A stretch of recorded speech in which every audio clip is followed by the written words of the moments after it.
In this video, I'll be teaching you how to fix games keep on crashing on your PC running at Windows 10 or 11.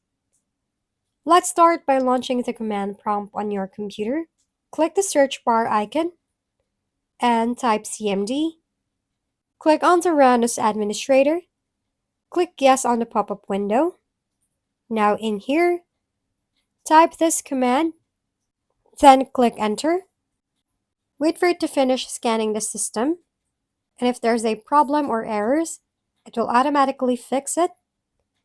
And when it's done, restart your computer. After restarting your computer, open the Settings app on your computer.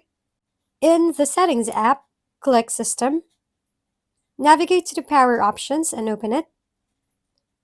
Click Additional Power Settings, then click the High Performance or Best Performance to prioritize performance but uses more energy. That should be able to fix the problem.